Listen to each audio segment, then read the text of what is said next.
नमस्ते।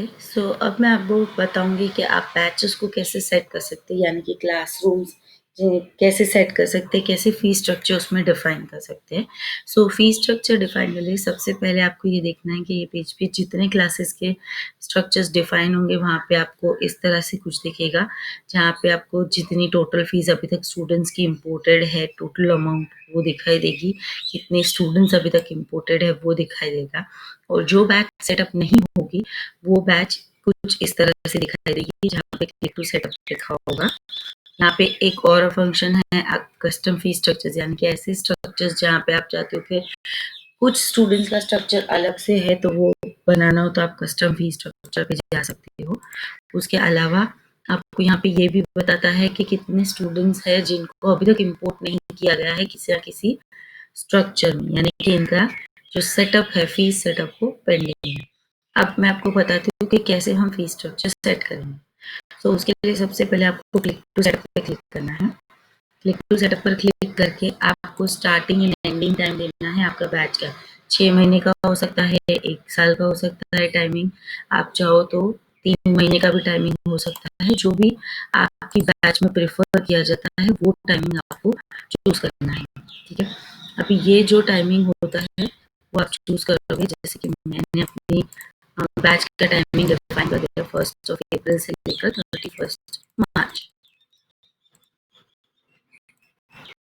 मेरा cycle interval, यानी कि मुझे यहाँ पे ये डिफाइन करना है कि मैं कितने इंस्टॉलमेंट्स मेरे जो बैच है उसमें रखने वाली हूँ। मान लो अगर मैंने टाइम ड्यूरेशन रखा है April to March, that is 12 months, तो मुझे चाहिए सिर्फ 2 इंस्टॉलमेंट अकॉर्डिंग टू 12 मंथ्स। तो मेरा यहाँ पे साइकिल इंटरवल यानी कि गैप हो जाएगा 6 महीने का।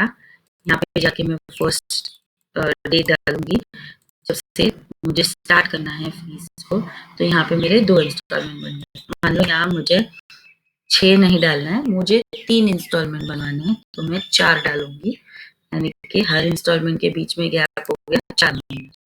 तो फिर यहाँ पे 3 इंस्टॉलमेंट आ जाएंगे। अगर मैं यहाँ पे 3 डालती हूँ तो यहाँ पे इंस्टॉलमेंट आ जाएंगे 4, और सेम अगर मैं गैप 1 महीने का रखती हूँ तो यहाँ पे इंस्टॉलमेंट आ जाते हैं 12। हर एक में जाके आप जो लेबल्स हम क्रिएट करते थे वो लेबल्स को आप चूज कर सकते हो 1 2 3 के नाम से, और इन लेबल्स को आप जो चूज कर रहे हो उसके बेस पे वही रिफ्लेक्ट होंगे जब आप फीस कलेक्ट करेंगे। तो आप यहाँ से लेबल्स डिफाइन कर देंगे।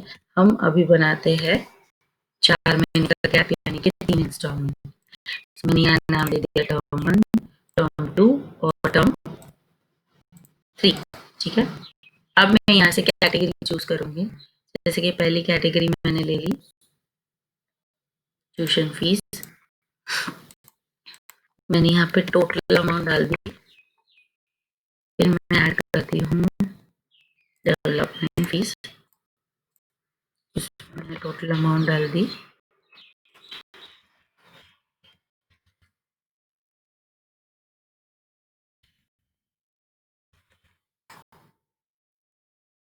फिर मैंने नेक्स्ट ऐड की है टेस्ट फीस, यानी कि एग्जाम फीस में गिन सकती हूँ, और यहाँ पे मैंने टोटल अमाउंट डाल दी। उसके बाद I click on add new batch, से रिमूव कीजिए, ऐड न्यू बैच पर क्लिक कीजिए। ऐड न्यू बैच पर क्लिक करने के बाद आपको यहाँ पे स्ट्रक्चर मिलेगा। जो भी आपने अमाउंट डाली थी वो इक्वली 3 इंस्टॉलमेंट में डिवाइड हो जाएगी। अब डिवाइड हो गई, लेकिन मुझे ये चाहिए कि मैं एडिट फी स्ट्रक्चर करके मुझे ये अमाउंट्स को इक्वली डिवाइड नहीं करना है। जैसे कि डेवलपमेंट फीस ओके, मुझे चाहिए ट्यूशन फीस सबसे पहले में आएगी 8,000, फिर आएगी 2,000 एंड देन अगेन 2,000।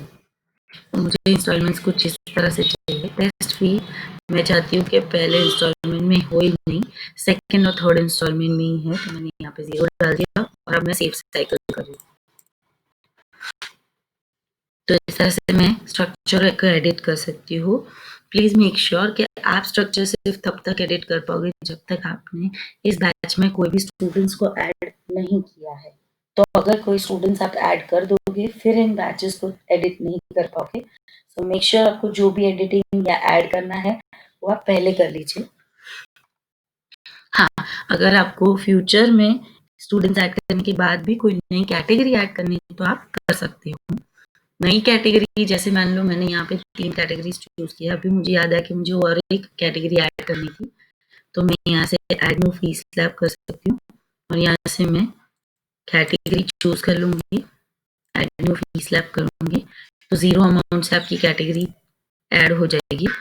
ऐड हो जाने के बाद आप वहाँ पे जाके जो भी अमाउंट है वो डिफाइन कर सकते हो। फिर डिफाइन करने के बाद आप सेव साइकिल कर दीजिए और आपके जो ये साइकिल है उसमें सेव हो जाएगी, बैच की जो साइकिल है उसमें सेव हो जाएगी। ठीक है, मान लो यहाँ पे मैंने 3 इंस्टॉलमेंट क्रिएट किया, मुझे बाद में याद आया कि मुझे एक और इंस्टॉलमेंट चाहिए, तो मैं ऐड न्यू रो करके ऐड कर सकती हूँ और यहाँ जाके जो किसी में भी अमाउंट अगर डिफाइन करनी है तो मैं कर सकती हूँ, सेव साइकिल कर दूंगी और हमारी बैच रेडी हो जाती है। एक बार बैच सेव हो जाए उसके बाद आपके पास ऐसा ऑप्शन है कि आप यहाँ से बैच पर क्लिक करो और आप स्टूडेंट्स को इंपोर्ट कर सकते हो। तो एक बार आपकी बैच बन जाए तो वो इस तरह से दिखेगी, उसके बाद जाके आप इंपोर्ट पर क्लिक करो, जैसे कि मैंने यहाँ जाके इंपोर्ट पर क्लिक किया। अगर वहाँ पे कोई स्टूडेंट्स होंगे तो इंपोर्ट करने देगा, नहीं है तो नो स्टूडेंट्स फाउंड आएगा। मान लीजिए मुझे यहाँ पे स्टूडेंट्स को इंपोर्ट करना है, मैं यहाँ पे क्लिक करूँगी, मुझे यहाँ पे नीचे स्टूडेंट्स दिखाएंगे कि इतने स्टूडेंट्स है जो इंपोर्ट होने बाकी है और फिर मैं इंपोर्ट करते वक्त सिलेक्ट कर सकती हूँ और सिलेक्ट करके इस तरह से अगर सारी कैटेगरीज चाहिए तो सारी, वरना कुछ कैटेगरीज को सिलेक्ट करके मैं उन्हें इंपोर्ट कर सकती हूँ।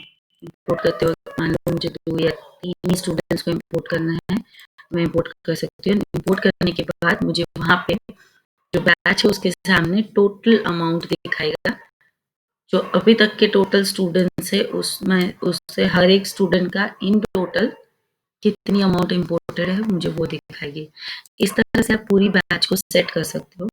मान लो कोई भी बैच अगर सेट की हुई है आप उसको रिमूव कर सकते हो अगर उसमें स्टूडेंट्स एडेड नहीं है, और इसके अलावा भी अगर मान लो आपको ज़रूरत पड़ेगी किसी और बैच का जो सेटअप है मुझे पूरा का पूरा कॉपी करना है, तो आप कॉपी एग्जिस्टिंग बैच पे जाओ, सामने एक बैच चूज करो और यहाँ जिसमें कॉपी करना है वो चूज करके कॉपी बैच सेटअप करो। आपको कॉपी जो सेटअप करना है वो दिखाएगा और आप जैसे कंफर्म करोगे वही एग्जैक्ट सेटअप कॉपी हो जाता है। तो इस तरह से आप पूरा सेटअप यहाँ पे कॉपी भी कर सकते हैं और फिर उसके बाद स्टूडेंट्स इंपोर्ट एज यूजुअल कर सकते हो। तो इस तरह से पूरी बैच सेटअप होती है और ये बैच सेटअप होने के बाद आप स्टूडेंट्स में फीस अप्लाई कर सकते हैं। Thank you.